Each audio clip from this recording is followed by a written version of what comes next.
Fake News de Libération, les décodeurs du monde, l'AFP Factuel. Ils sont des dizaines et des dizaines à défendre le politiquement correct au sein d'entités gavées d'argent public, de votre argent. Et nous, sur Immédiat, nous sommes une toute petite équipe pour démonter les mensonges du système. Nous avons besoin de vous. Aidez TV Liberté.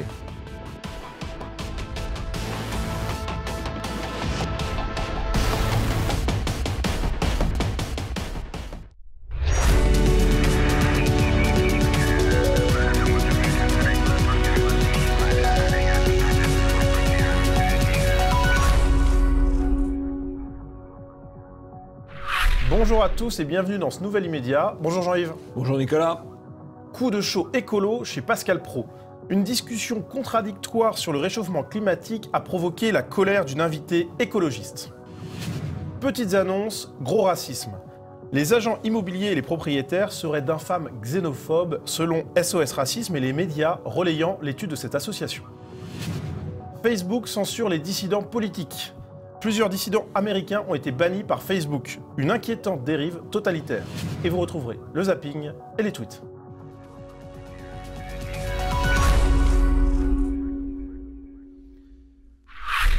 C'est une séquence qui a provoqué la polémique ces dernières heures. Le 6 mai dernier, Pascal Praud recevait plusieurs invités dans son émission L'heure des pros. Parmi eux, Claire Nouvian, une ancienne journaliste devenue militante écologiste et cofondatrice de Place Publique avec Raphaël Glucksmann. Et les échanges sont partis en vrille autour de la question du réchauffement climatique. Il y a un dérèglement climatique, oui ou non? Ah oui, il y a une modification. Moi, je rêve des règlements, il y a une modification, oui. Ah mais attendez, Pascal, vous voyez bien, vous voyez bien aussi qu'on n'a plus de neige à Paris, par exemple, ce qui est très triste. Non. C'est pas une émission climato-sceptique quand même. Mais les climato-sceptiques, ils n'ont pas le droit de parler quand on veut faire une émission, parce qu'il y a des gens qui effectivement remettent... Il n'y a plus de climato-sceptiques. Si, il y en a beaucoup, madame. Ah non, mais c'est incroyable. Il y en a beaucoup, madame. Il y en a beaucoup, mais ils n'ont pas le droit de s'exprimer. Ils n'ont pas le droit de s'exprimer. Si, ils ont le droit. À la suite de ce premier échange, Elisabeth Lévy répond. Ce qui est incroyable d'ailleurs, c'est le mot même. Si vous voulez, le mot sceptique en science n'est pas une insulte, au contraire, c'est une vertu. Ah non, donc, non. Excusez-moi, non mais je vais finir ma phrase, bien que ça ne vous plaise pas ce que je dis. Non, je confirme. Je sais que ça ne vous plaît pas. Ouais. Je pense qu'il y a un consensus, effectivement, sur la réalité du changement, sur ses causes et sur son évolution, non. Et vous aimez, vous aimez comme un certain nombre de gens, les prévisions millénaristes et Ce qui me paraît extrêmement frappant, c'est l'expression du visage de Claire Nouvian, qui est une expression de parfait sectarisme. Les lèvres pincées, hargneuses, le simple fait qu'on puisse être sceptique, douter, ça suscite son irritation, son sectaire et sa fermeture. Voilà. Ça, je trouve ça très intéressant. Et ça suscite même des insultes, puisqu'elle dit « vous êtes rétrograde » et on va voir que ce n'était pas la dernière insulte. Je n'ai pas fini. Mais c'est rétrograde. On peut pas laisser dire ça. Et alors, eh bien, vous allez quand même me laisser le dire parce qu'ici, on laisse dire les choses avec lesquelles on n'est pas d'accord. Mais en fait, vous êtes dingue. D'accord, vous pouvez m'insulter. Vous pouvez m'insulter, mais vous allez quand même me laisser dire. Il y a beaucoup de gens qui ne pensent pas comme vous, madame, et qui ne sont pas... Ça suffit, vous n'allez pas imposer aux autres de ne pas dire ce qui vous plaît pas. Mais on est au 21e siècle. Non, mais ça suffit, cet argument. Non, mais c'est pas possible. Si vous ne me laissez pas parler, j'arrête. Allez vous cultiver scientifiquement. Non, mais ça va pas, là. On le voit, la situation dégénère totalement et Pascal Praud essaye de calmer les esprits. Madame Nouvian, j'hallucine. Madame Nouvian, s'il vous plaît, c'est la première fois que vous venez. Je voudrais d'abord que vous vous calmiez, ce qui nous ferait plaisir. Mais attendez, vous trouvez ça normal? Non, oui, je trouve ça normal que les gens puissent s'exprimer. Donc, s'il vous plaît, je voudrais que... C'est vous qui êtes folle, là. C'est vous qui êtes dingue. Non, arrêtez aussi. Mais ça suffit. Enfin, depuis tout à l'heure, elle prétend empêcher les gens d'exprimer la contradiction. Vous laissez parler les gens. Alors calmer les deux femmes n'a sans doute pas été facile, mais finalement l'émission a pu poursuivre son cours et tout finalement aurait pu s'arrêter là. Mais bien sur les réseaux sociaux, les militants de gauche se sont saisis de la séquence et ont lancé une polémique au point de faire apparaître le nom de Pascal Praud parmi les sujets les plus discutés sur Twitter.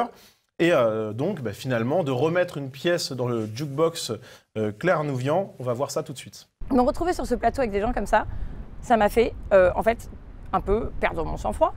Et donc j'ai dit que je trouvais ça ahurissant. Et comme j'ai porté la contradiction, Là, j'ai eu le droit à la totale de la séquence sexiste, misogyne. On m'a traité d'hystérique, de folle, de mal élevée. Je suis folle de rage qu'eux, ils aient une tribune médiatique rétrograde, révisionniste, et que ce soit des négationnistes qui aient accès à la télé pour transformer les cerveaux de nos concitoyens et les rendre plus bêtes et plus ignorants. Mais quelle irresponsabilité! Je crois que la dernière phrase de Claire Nouvian est très intéressante. Cette femme, c'est une sachante, elle sait. Les autres sont des crétins, sont des abrutis. D'ailleurs, elle le dit. Elle le dit. On va rendre nos citoyens encore plus bêtes et plus ignorants. Il n'y a pas le encore, mais c'est plus bête, non, effectivement. Vous allez les rendre plus bêtes, plus ignorants. Ça veut dire qu'elle considère qu'ils sont bêtes et ignorants, qu'elle est là pour les éclairer, et que ceux qui ne pensent pas comme elle vont les rendre plus bêtes, plus ignorants. Quel mépris extraordinaire. Alors, sur le réchauffement climatique, il y a plusieurs choses à distinguer. Qu'il y a un réchauffement climatique, c'est sans doute indiscutable. Moi, je vais en montagne tous les étés, j'ai vu les glaciers reculer, bien sûr. Sauf que les glaciers reculent depuis 2 siècles, en Europe en tout cas. Donc c'est peut-être antérieur. Il y a peu de doute sur la question. C'est antérieur. Alors, la vérité, c'est qu'il n'y a pas beaucoup de débats sur le fait qu'il y ait réchauffement ou non. Par contre, il y a débat sur la cause. Il peut y avoir des causes anthropiques, il peut y avoir des causes volcaniques, il peut y avoir des causes quant à l'activité solaire. Il y a même certains qui estiment, certains scientifiques, qui émettent l'hypothèse que l'activité solaire va se modifier dans les 10 ou 20 prochaines années et qu'on va aller vers un refroidissement. D'ailleurs, je rappelle que dans les années 76, dans les années 70, il y avait des unes de magazines sur le grand refroidissement, la grande glaciation. Donc le climat, il a toujours évolué. Donc il y a débat, il doit y avoir débat. Et quelle est la manière d'accéder à la vérité dans la pensée européenne? C'est à travers le libre débat, la libre confrontation des points de vue. S'il y a ce qu'on appelle des climato-sceptiques, eh bien, il doit pouvoir s'exprimer. Alors, le libre débat, c'est pas au programme, clairement, de cette militante écologiste. On va le voir dans ce petit extra vidéo. La manière dont vous réagissez, à mes yeux, est très suspecte. Alors, en quoi ? Dites-moi en quoi ? Vous laissez parler Elisabeth Lévy et vous lui répondez par des arguments. Mais vous savez, en fait, c'est juste une question de préparation psychologique. Si on m'avait dit que cette émission était en effet réactionnaire et climato-sceptique, en fait, peut-être je serais pas venue, en fait, pour commencer. Fallait pas venir si vous voulez discuter qu'avec des gens avec qui vous êtes d'accord. Ce que vous dites est parfaitement ridicule et désagréable pour ceux qui vous reçoivent, madame. Alors, je crois, elle ne comprend pas le concept de débat. C'est une fermeture incroyable que son expression visuelle, son expression du visage exprime d'ailleurs. C'est une sachante fermée à sa vérité, et puis le reste, c'est l'enfer. Alors, ça, c'est l'explication, on va dire, un petit peu psychologique, intellectuelle des choses. Il y a aussi une explication politique. Parce que le jour où il y a eu cet incident chez Pascal Praud, le jour, ou plutôt la veille, puisque le monde est décalé, Monsieur Glucksmann, la tête de liste de Madame Nouvian, avait publié dans Le Monde « Nous devons radicaliser l'offre social-démocrate ». Et donc, il construisait une stratégie de conflit, de confrontation, dans une logique tout simplement de mobilisation de son électorat ou de récupération, dans le cas particulier de Mme Nouvian, d'un électorat écologiste. Donc, il y a à la fois la bonne conscience, on a des certitudes, nous on a la vérité, les autres sont des menteurs, des affabulateurs. Des réactionnaires, enfin que sais-je encore, toutes les autres. Des négationnistes, voilà. Bon, mais il y a aussi une stratégie électorale de campagne de cette liste. Et il faut bien les comprendre. Cette liste, les sondages les donnent à 5%. 5%, c'est terrible. Si vous êtes à 5,5, c'est le paradis, vous avez des élus. Si vous êtes à 4,5, c'est l'enfer, vous n'avez pas d'élus. Donc ça vaut le coup de s'arracher et de faire un petit peu de provocation. Par parenthèse, ce Glucksmann, qui est tête de liste aux élections européennes en France, qu'on présente d'ailleurs comme un philosophe, tout simplement parce que son père était philosophe, enfin, c'est semble-t-il héréditaire. C'est l'ancien régime, c'est héréditaire. Mon papa était philosophe, je suis moi-même philosophe, il a dû faire une hypocagne, bon c'est bien, enfin ça suffit peut-être pas tout à fait à qualifier un philosophe. Et par ailleurs, il a été très impliqué dans les affaires de l'OTAN en Géorgie et il a contribué à animer des séquences de guerre civile en Géorgie. C'est pas tout près d'ici, mais c'est quand même ce personnage. Il est capable de susciter le conflit pour mobiliser ses partisans. Alors plus près de nous que la Géorgie, c'est les réseaux sociaux. Donc Pascal Praud a affronté une polémique Il y a notamment un montage tronqué de la séquence qui a été diffusée par des militants de gauche. Et bien, à noter que Check News a repris l'intégralité de la séquence et a publié un article dans lequel les faits sont remis dans leur place, dans leur contexte, et donc qui, de fait, prend un petit peu la défense de Pascal Praud. Les journalistes notent que Claire Nouvian sort de ses gonds et que, énervée, elle lâche la première. Mais vous êtes dingue, puis vous êtes complètement taré en direction de Lévy. On voit donc que Check News fait donc un travail plutôt honnête sur cette séquence. Ce qui est fréquemment le cas de Check News. Autant on peut être critique sur les décodeurs ou sur l'AFP factuel, autant Check News font assez souvent du bon boulot. Voilà, même si là dans le titre ils parlent d'humiliation, bon ils prennent un peu parti, mais en fait dans le texte c'est plutôt correct. Et puis autre personnalité médiatique qui a pris parti pour Pascal Praud, en tout cas qui lui a donné la parole, c'est Cyril Hanouna dans Touche pas à mon poste. Et donc Pascal Praud était présent. Et dans cette émission, il a donné un petit peu crédit à votre thèse politique, puisqu'il a évoqué cette possibilité. Et on le voit après, on a l'impression d'être un poil piégé. C'est-à-dire qu'après, il y a quelqu'un qui vient sur le plateau et puis qui se sert d'une certaine manière de cet incident pour exister médiatiquement. Pourquoi pas ? Pour exister médiatiquement et pour se booster politiquement, tout simplement, électoralement. En tout cas, ça a bien fonctionné médiatiquement au moins. Voilà. Passons au zapping.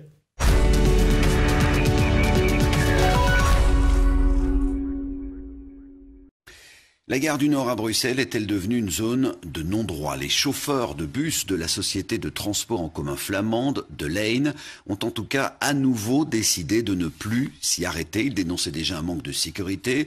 Ils évoquent cette fois un manque d'hygiène. Des cas de gale, de malaria et de tuberculose y auraient été rapportés. Nous filmons les alentours et les bus de De Lijn. Alors que nous échangeons quelques mots avec un chauffeur, la situation dérape. Un homme nous prend un parti. Fais attention, Fais attention, L'agression est instantanée, imprévisible et violente. C'est bon. Un micro est arraché et emporté, un autre est projeté. Nous devons quitter les lieux. Bonjour. Est-ce que vous avez essayé de vous renseigner sur les petits-enfants que vous avez à toucher? Est-ce que vous savez ce qu'ils sont devenus? Est-ce que vous ne croyez pas que vous devriez vous en occuper, vous en préoccuper? Ce sont des vies humaines, ce sont des âmes. Est-ce que vous n'avez pas une responsabilité? Vous êtes beaucoup dans les médias. Bonne journée. Pourquoi est-ce que vous ne mettez pas ça de côté une fois pour toutes? Je vous casse votre truc. Mais non, ce serait pas bien. Alors foutez-moi. D'accord, mais est-ce que vous pourriez peut-être faire une mise au point dans les médias, une mise au point à venir? Vous allez avoir des responsabilités importantes près de l'AREM. Est-ce qu'il ne serait pas temps de faire une mise au point, monsieur? Ça a duré environ 2-3 minutes. Vous avez vu l'intervention des forces de l'ordre? Oui, avec la porte vitrée, on voyait l'intervention. C'était plutôt calme. Oui, ça s'est passé dans le calme. Il n'y avait pas de débordement en tout cas. On nous a parlé de matériel dérobé. Comment ça peut se faire puisque les portes étaient fermées? Non, il n'y avait pas de matériel dérobé à mon sens. Il n'y a pas eu d'intrusion? Non, pas d'intrusion, non. Comment vous vous sentez, vous, là? Bah écoutez, très bien. Je sors de garde quand même, donc un petit peu fatigué, mais ça va. L'équipe n'est pas du tout choquée. On est allé jusqu'à parler d'exactions inqualifiables, d'actes de barbarie, d'attaques contre les personnels. Il n'y a eu aucune violence de ce type. Utiliser un vocabulaire qui devrait être réservé à des attentats, par exemple, pour qualifier ces débordements regrettables, c'est excessif.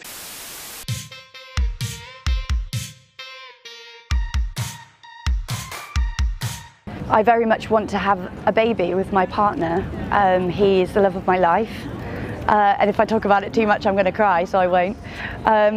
But I came to that realization that I wanted to have a child almost really at the same time, unfortunately, as I came to the realization about what's happening with the planet. J'ai eu des moments difficiles, mais je travaille et je ne peux pas finir de fin de mois. Je suis une maman solo, j'ai mon fils à élever, j'ai des factures comme tout le monde et là je peux plus quoi. Il est en train de nous étouffer mais de tous les bouts quoi. Moi j'ai une petite jeune qui bosse avec moi, on n'a pas la paye, elle a déjà découvert de 500 €. Elle a un gamin de 9 ans, elle ne sait pas quoi lui donner à manger, on fait comment? J'ai 4 enfants, je les élève seuls, j'en ai marre de toucher des aides, monsieur Macron. Ce que je veux c'est que mon travail y paye. Il y a 2 ans, il était incompétent, intempérant. Il faut dire que ces foucades et ces tweets ont évidemment entretenu à loisir cette image. Et puis aujourd'hui, effectivement, une rafale d'indicateurs économiques. D'abord, un record de chômage à la baisse. 3,6% seulement. C'est moins de 2 fois le taux de chômage français, et c'est un record depuis 1969. Ça fait 50 ans que l'Amérique n'a pas connu un chômage aussi bas. On a beaucoup dit qu'il avait eu la chance d'hériter d'une bonne situation laissée par Barack Obama, mais c'était il y a plus de 2 ans, et les derniers chiffres sont particulièrement spectaculaires. Les experts disent que ça devrait durer un certain temps, plus personne ne parle de récession. Comme beaucoup de Français, j'ai fait le marathon de Paris il y a quelques semaines, et puis j'ai pas couru sur mon nom. Je m'appelais Eddie Mohamed. Et quand on a besoin d'un peu de réconfort, on se met sur le côté, et là les gens applaudissent. Les gens, et comme il y a le prénom sur le dossard, les gens disent « Allez Thibaut, come on Thibaut, you did it Thibaut !» Et là, c'est la première fois que personne n'a dit « Allez Eddie !» Une autre gilet jaune, Florina Ligné, qui a perdu un œil lors d'une manifestation, figure elle en 2e position sur une liste qui s'appelle la ligne claire. C'est une liste d'extrême droite emmenée par l'écrivain Renaud Camus. Le chef de file des conservateurs européens avait indiqué qu'il renoncerait au poste de président de la Commission européenne s'il était élu avec les voix du Fidesz, le parti de Viktor Orban.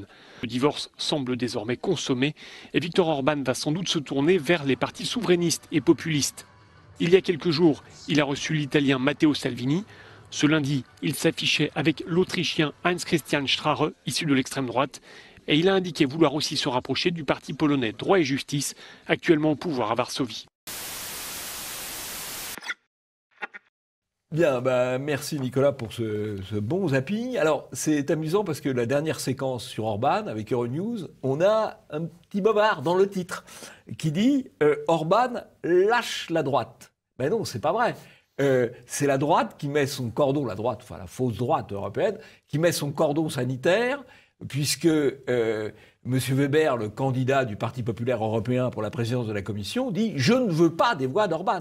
Si je suis élu avec les voix d'Orban, je démissionnerai. C'est le cordon sanitaire. Donc ce n'est pas Orban qui lâche le Parti populaire européen, c'est la fausse droite européenne qui bannit Orban. Et évidemment, Orban, il va se tourner vers les autres dissidents européens, comme Kurz en Autriche, ou comme Salvini, ou comme le PiS polonais, bien sûr. Mais là, le titre inverse les choses. Mais c'est toujours le méchant qui a tort, c'est vrai, ça c'est normal.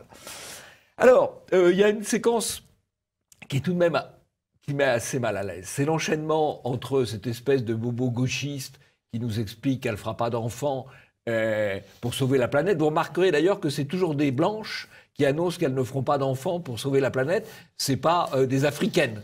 Ce qui est quand même un peu paradoxal quand on voit la démographie comparée des européennes qui est largement inférieure à 2 enfants par femme et la démographie des africaines qui est largement supérieure à 4 enfants par femme. Enfin, c'est toujours les mêmes qu'on incite à ne pas faire d'enfants. Et puis, il y a ces femmes européennes, françaises, qui, elles, vivent la vraie vie avec des enfants, des familles plus ou moins nombreuses, et qui parlent de leurs difficultés de fin de mois. Donc il y a vraiment un décalage absolument extraordinaire entre les deux positions, peut-on dire. Castaner, on n'a pas parlé la semaine dernière, Nicolas, nous l'avions envisagé, nous avons renoncé, et nous vous expliquons pourquoi, amis du web, a parlé la semaine dernière de l'affaire de la Pitié-Salpêtrière. Pourquoi on n'en a pas parlé? Parce que nous n'avions pas le recul suffisant. Nous n'avions à l'époque que la version gouvernementale et des témoignages de gens qui n'étaient pas sur place qui expliquaient qu'il y avait eu une agression à l'hôpital de la Salpêtrière. En fait, il n'y a pas eu d'agression à l'hôpital de la Salpêtrière. Il y a simplement eu des gens qui étaient nassés par la police et qui se sont réfugiés à proximité. Devant les portes et qui se sont réfugiés à la proximité de la Salpêtrière. Mais à l'époque, on n'avait pas... Quand on a enregistré, on n'avait pas les vidéos. Il y avait toute la propagande et donc, on n'avait que la propagande ministérielle. Bon, on avait quelques doutes, évidemment, vous vous en doutez, mais pas assez pour les contrer. En fait, bon, maintenant, on sait que tout ça est totalement bidonné, que Castaner a utilisé un vocabulaire totalement fantaisiste. En fait, il a utilisé la technique du bobard de guerre. Parce que, rappelez-vous, dans toutes les guerres, la guerre du Koweït, près de 30 ans, la guerre en Syrie, on explique toujours que le méchant, il bombarde un hôpital ou il débranche des couveuses. C'est une base du bobard de guerre. Et donc, Castaner, qui se considère en guerre contre les Gilets jaunes, le préfet de police de Paris, parle, ce qui ne se faisait jamais avant. Il parle d'adversaires, il parle d'ennemis. pour les Gilets jaunes. Alors qu'il est chargé de maintenir l'ordre, oui, mais pas contre des ennemis, contre des gens de la population française qui peuvent ne pas être d'accord avec le gouvernement. Donc, Castaner considère les Gilets jaunes comme des ennemis, et donc il utilise, comme on fait quand on a des ennemis, le bobard de guerre. La salpêtrière, c'est le bobard de guerre de Castaner. Voilà. Dernier point, il y a une scène qui est assez incroyable, c'est la scène où, je crois, Isidora Duncan, c'est un pseudonyme évidemment, interroge Cohn-Bendit sur qu'est-ce qui est arrivé aux enfants pour lesquels il s'est vanté d'avoir eu envers eux des gestes pédophiles. En tout cas, il y a eu une situation il a évoqué des gestes pédophiles. Quand il dit c'est formidable quand une petite fille de 4 ans vous débraguette, ça c'est quand même un peu limite. C'est clair. D'accord. Bon, eh bien, là, au fond, ce journaliste de rue, il fait le travail que les journalistes français ne font jamais, parce que Cohn-Bendit, on lui déroule le tapis rouge ou le tapis vert. Dans les médias, on ne lui pose jamais les questions qui dérangent. Ce qui a été le cas en Allemagne en 2014, puisque Cohn-Bendit, il avait une technique formidable pour être député européen à vie, comme il a 2 nationalités. Un coup, il était candidat en France, le coup d'après, il était candidat en Allemagne, le coup d'après, il est à nouveau candidat en France, et le coup d'après, à nouveau en Allemagne. Et ça n'a pas marché en 2014, parce qu'il y a eu en Allemagne la révélation de ses propos pédophiles. Et c'est ce qui l'a empêché d'être candidat. Mais les médias français, ils ne veulent pas le connaître. Alors bravo à Isadora Duncan d'avoir fait cette petite séquence où il met ce personnage qui est quand même une grande gueule, il lui ferme la gueule, quoi. Voilà. Bravo. Et ce qui est intéressant dans cette affaire aussi, c'est que ce journaliste, il a été mis en garde à vue le lendemain. Alors pour une autre affaire, mais il a été mis en garde à vue en tout cas. Bah oui, mais la dictature Macron, ça fonctionne bien. Ça a pour but de dissuader les dissidents. Voilà, les 2 affaires ne sont pas forcément liées. Hein. La coïncidence est quand même heureuse, vous en conviendrez. C'est une coïncidence. Vous en conviendrez. Objectivement, les gens qui mettent en garde à vue, que ce soit les gens de la police ou les gens du parquet, ils obéissent aux ordres de l'exécutif. Et donc, si ça arrive le lendemain de l'action d'interrogation, peut-on dire, de Cohn-Bendit, la probabilité que ce soit un hasard, ça ne peut pas être un hasard. Puisque avant de procéder à ce genre de choses, on demande le feu vert de la hiérarchie. Bon, en tout cas, ce sont 2 affaires différentes en théorie. Oui, mais le feu vert de la hiérarchie, lui, il arrive ou il n'arrive pas. Et si ce n'est pas un feu vert, ça peut être aussi un ordre qui descend. Passons au 2e sujet. Petites annonces. Gros racisme.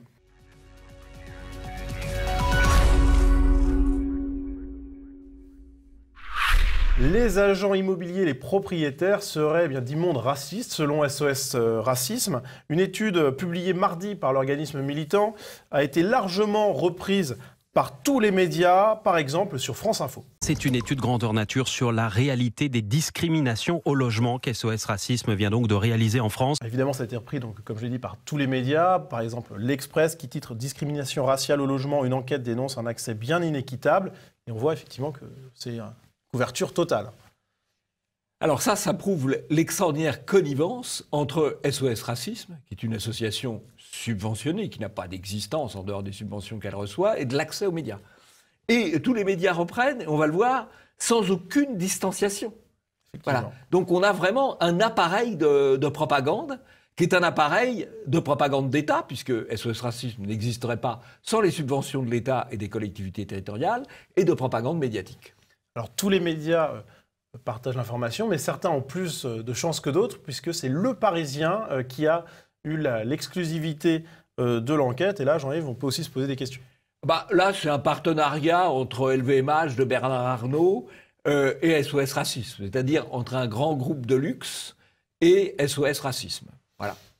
Ce qui peut d'ailleurs s'expliquer, parce que la logique d'un grand groupe de luxe, c'est l'absence de toute autre discrimination que l'argent.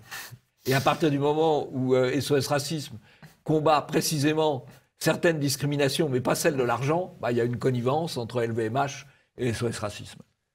Alors, cette enquête de SOS Racisme, elle a établi que les candidats antillais ou africains et maghrébins et asiatiques à la recherche d'un logement subissaient une discrimination de la part des propriétaires et de la part des agences immobilières, avec en détail un asiatique auraient 15% de chances en moins d'avoir un logement qu'une personne d'origine française. Pour les Maghrébins, ça serait 28% de chances en moins. Et pour les Africains subsahariens, 38% de chances en moins. Alors concrètement, comment ça s'est passé ce testing? Le Point nous donne les détails.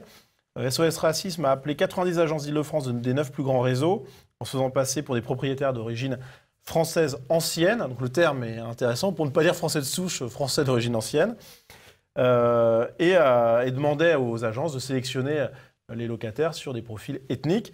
Et le résultat, eh bien, sans équivoque, 51% des agences immobilières acceptent de discriminer par le propriétaire ou alors directement par l'agence. Et SOS Racisme n'était pas le seul à mener l'enquête, puisque Looper, le média viral présent sur les réseaux sociaux, a mené également l'enquête via le journaliste militant de gauche, David Perrotin. Après, vous allez me dire, vous, quel profil vous préféreriez, et bien entendu, je vais en tenir compte.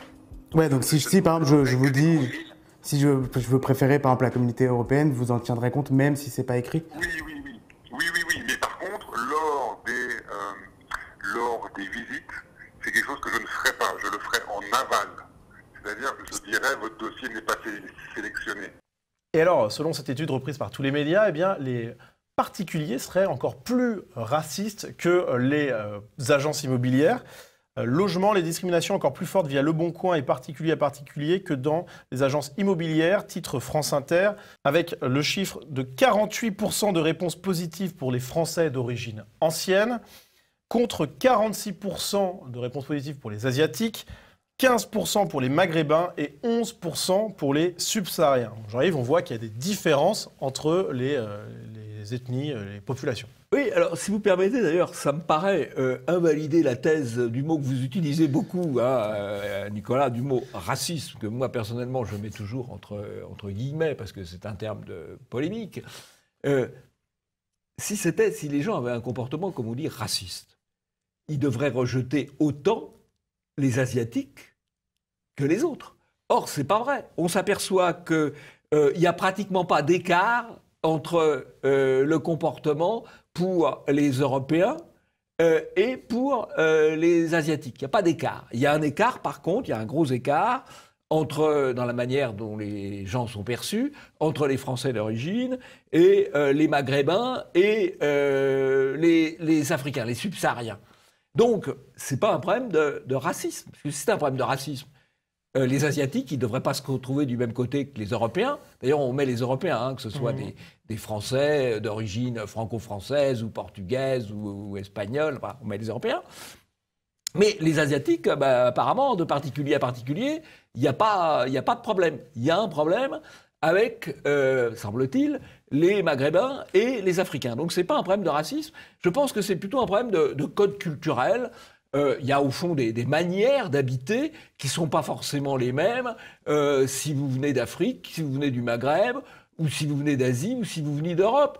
Et au fond, c'est assez normal, pardon de le dire, que le propriétaire qui a un bien qui lui appartient, il va le mettre à disposition de quelqu'un, au fond, il peut avoir envie de le mettre à disposition de quelqu'un qui va avoir un peu les mêmes codes culturels que lui ou qui n'aura pas des codes culturels trop éloignés. C'est parfaitement normal. D'ailleurs, il y a une vieille expression qui était juridique où le locataire devait habiter bourgeoisement le bien. Voilà. Là, c'est connoté de manière sociale. Bourgeoisement, ça veut dire quoi? Bien, ça veut dire pas faire trop de bruit, pas faire trop d'odeur, pas troubler le voisinage, pas transformer l'usage de l'appartement, pas peut-être loger 10 personnes dans un appartement pour lequel il y a de la place pour 3 ou 4 personnes. Parce qu'on oublie aussi tous les phénomènes de location, de sous-location et autres. Donc voilà. Alors, est-ce que les gens, ils ont raison ou pas? J'en sais rien. D'ailleurs, si on a le droit de faire des études ethniques comme fait SOS Racisme, on pourrait aussi faire des études sur la manière d'habiter un logement. Est-ce que c'est le même pour toutes les catégories ou pas? Voilà. C'est pas dans le bon sens des études ethniques. Si on fait des études, on fait des études. Ouais. Voilà. Alors, ce qui est intéressant, c'est qu'effectivement, on voit qu'il y a une une liberté de discrimination qui de toute manière est prise par les propriétaires quoi qu'il arrive, que l'agence leur propose ou pas, puisque de toute manière ils peuvent sélectionner les dossiers eux-mêmes sur des critères qu'ils gardent à leur discrétion. Mais pour les SOS Racisme et pour les médias qui reprennent, comme on le voit dans cet article de France Inter, les résultats de l'étude sont alarmants. On voit que les préjugés sont très importants. C'est Julia Levivier, responsable juridique en charge du testing de SOS Racisme, qui le déclare. Et elle conclut: il faut que les pouvoirs publics agissent. Et on a Dominique Sopo qui déclare également le système de particulier à particulier peut paraître sympathique, mais les garde-fous n'ont pas été pensés et les conséquences sont dramatiques. Nous demandons que la loi impose des responsabilités. Donc on voit qu'il y a effectivement une volonté d'empêcher le libre choix des... L'appel à la répression, au nom d'une égalité théorique, on veut empêcher le libre choix. Vous avez, encore une fois, vous avez un logement, vous avez le droit de le louer à qui vous voulez. Vous allez sélectionner. Sauf si le prix est 2 fois trop élevé, vous n'aurez pas de candidat. Si le prix est normal, vous allez avoir 5, 10 candidats. Il faut bien choisir. Vous choisissez sur les critères qui sont les vôtres. Alors, ils sont bons, ils sont fondés ou ils ne sont pas fondés. C'est votre problème. C'est la liberté de choix, la liberté de préférence. Et moi, je recommande la lecture de l'excellent livre de Thibaut Mercier, « Discriminer ou disparaître ». La discrimination, c'est la vie. On peut pas l'interdire. Il y en a toujours de la discrimination, au demeurant. Ne serait-ce que Il y en a d'argent. qu'une qui a accepté, c'est celle de l'argent. Alors là, vous là, avez des tas de gens qui vous disent « Ah là là, c'est pas bien la discrimination », sauf que eux, ils peuvent aller dans des hôtels, ils peuvent aller dans des logements, ils peuvent aller dans des restaurants où 95% ou 98% ou 99% de la population ne peut pas aller. Alors il faut arrêter l'hypocrisie. Mais c'est le système. Seule la discrimination par l'argent est bonne. Toutes les autres, elles sont censées être interdites. Alors, pour rebondir sur cette question d'argent et conclure cette partie, il est à noter que Loopsider, donc le média dans lequel officie David Perrotin, a réalisé ce reportage journalistique en lien avec le CNC, le Centre national du cinéma. Il est donc sponsorisé par l'argent public à hauteur de 15 000 € pour 30 reportages. Donc on voit qu'il y a de l'argent public. Là, il n'y a pas de problème. Il y a de la discrimination par l'argent entre le politiquement correct et le politiquement incorrect, ça c'est clair. Tant mieux pour eux. Exactement. Et n'oubliez pas d'aider TV Liberté qui n'a pas d'argent public pour réaliser cette émission. Effectivement, on n'est pas sponsorisé par le CNC. Voilà, le CNC, non, décidément, on n'a pas de chance. Passons au tweet.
Toujours sur l'argent public, on découvre avec joie qu'il y a eu un documentaire hagiographique sur Bernard-Henri Lévy. Et là, c'est pas 15 000 €. BHL, là, c'est pas 15 000 €, c'est 730 000 € de subventions, donc 430 000 € de subventions publiques.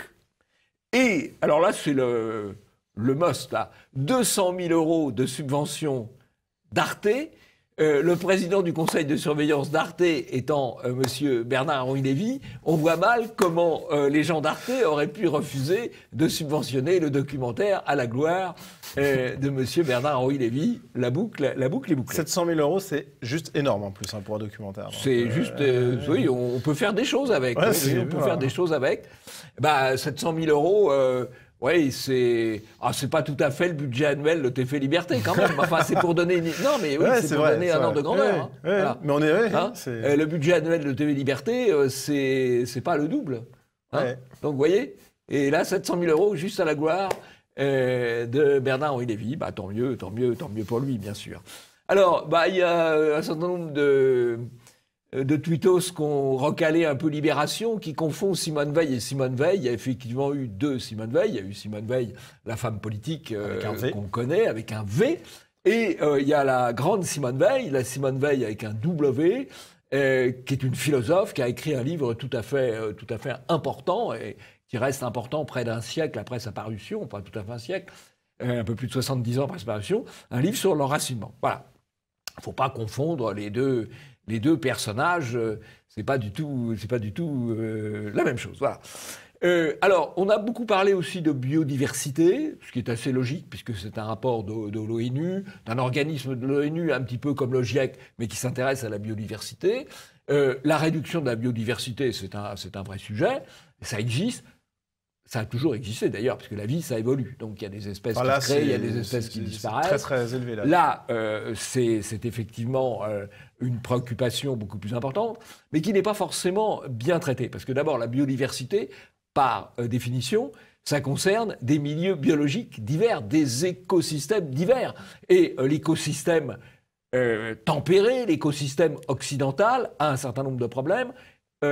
Moindre d'ailleurs que les écosystèmes tropicaux ou équatoriaux. Donc vouloir régler ça de manière absolument globale, mondiale, c'est sans doute pas voir tout à fait le bon sujet. Parce que la biodiversité, c'est les espèces en Europe, c'est pas la même chose que les espèces en Afrique. Et on va pas sauver la biodiversité en Europe de la même manière qu'on va la sauver en Afrique.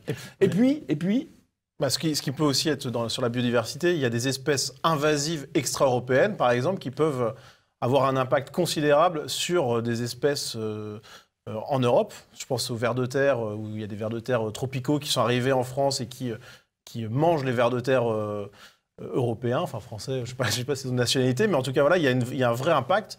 Et donc ça, je ne sais pas si ça va être traité de la meilleure manière dans le rapport. Oui, il y a aussi les écureuils gris qui prennent la place des écureuils roux. Enfin, il y a beaucoup de choses. Ça, c'est le problème de la mondialisation. Et il est évident que tout ce qui va dans le sens de toujours plus de mondialisation, toujours plus de libre-échange, bah, ça va toujours dans le sens de toujours plus de nivellement et donc de moins de biodiversité. Il y a aussi cet aspect-là. Ce n'est pas celui qui est traité, évidemment, par les autorités politiques et idéologiques qui nous gouvernent. Donc il y a un vrai sujet, mais pour lequel on n'apporte pas forcément tous les bons éclairages. Dernier point, le Canard enchaîné a révélé qu'il y avait 227 procédures sur des blessures causées par les policiers, des blessures graves causées par des policiers à des manifestants, 227 enquêtes qui sont menées par l'IGPN, l'inspection générale de la police nationale, et qui n'avancent absolument pas, puisque aucune n'a abouti en déjà 6 mois. L'avocat, par exemple, pour donner un exemple, non seulement les enquêtes n'aboutissent pas, mais il y a une volonté d'étouffer quand même les choses, puisque l'avocat de Fiorina, qui a été éborgné le 8 décembre, 6 mois après, il n'a même pas le numéro de dossier de la dite Fiorina, ce qui est tout de même une atteinte fondamentale au droit. Passons au troisième sujet. Facebook censure les dissidents politiques.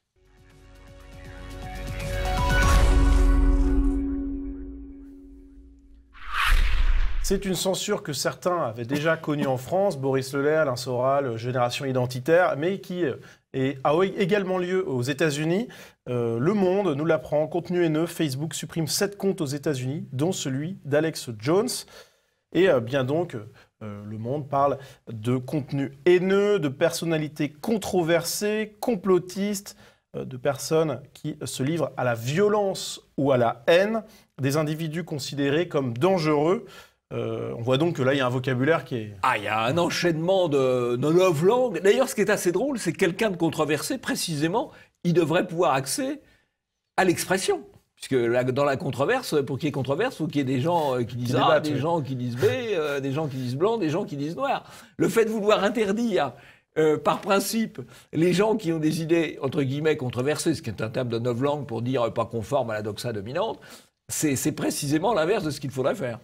Alors, autre terme de vocabulaire beaucoup employé, pour définir notamment Alex Jones, le directeur du site Infowars.com, complotiste, extrême droite. Et puis dans 20 minutes, Paul-Joseph Watson, qui est un youtubeur très célèbre et très influent, avec plutôt une vision conservatrice classique de la politique. Il est considéré comme un adepte des théories du complot, faisant des vidéos d'extrême droite. Donc on voit, Jean-Yves, qu'il y a, outre ce vocabulaire qu'employé, il y a une volonté de censurer les voix dissidentes sur Facebook. Absolument. On a une censure privée qui se met en place, qui est très inquiétante d'ailleurs, parce que moi j'ai longtemps cru, quand Internet s'est développé, que nous étions protégés, nous en France, mais aussi aux États-Unis, par le premier amendement de la Constitution américaine, qui dit que le Congrès n'a pas le droit de légiférer sur la liberté d'expression. Alors c'est vrai, le premier amendement de la Constitution américaine interdit au Congrès de légiférer, mais il n'empêche pas des entreprises privées de légiférer à sa place, en quelque sorte. Et on voit bien là le déplacement du pouvoir, depuis le pouvoir politique, vers le pouvoir économique. Et alors, ce qui est intéressant de noter aussi, c'est que les médias américains et Facebook étaient un petit peu les mains dans la main sur cette question, puisque Slate nous apprend que plusieurs médias avaient été prévenus à l'avance par Facebook de la suppression des comptes. Donc un joli coup de com', notre Slate. Donc on voit, Jean-Yves, qu'aux États-Unis, il y a une complicité, il y a une connivence entre les médias et Facebook. Oui, en France aussi, puisque le préfet Laurent Soli, ex-Sarkoboy, qui dirige Facebook France, et le mari de Caroline Roux, qui est une militante journaliste tout à fait engagée. On voit aussi que Facebook paye un certain nombre de décodeurs pour dire quels sont les comptes qu'on doit pousser, quels sont ceux qu'on doit ralentir. Donc il y a vraiment une connivence entre Facebook et les médias dominants. Ils se sont fait la guerre, ils continuent de se la faire un petit peu, et en même temps, ils convergent vers la censure. Alors, un média qui a une opinion un peu divergente sur la question, un traitement en tout cas différent d'informations, c'est RT qui, dans son article « Purge politique », point d'interrogation, Facebook bannit de sa plateforme Paul-Joseph Watson, Alex Jones, Louis Farrakhan. Et on voit que dans cet article, il y a la volonté de donner la parole à toutes les parties, ce qui est quand même à noter. Le journal de référence Le Monde ne le fait pas. Et une phrase de l'article est intéressante. Il ne sera désormais plus possible pour les utilisateurs de Facebook de partager les vidéos du site Infowars.com, sinon dans le but de les condamner au risque de se faire à son tour bannir.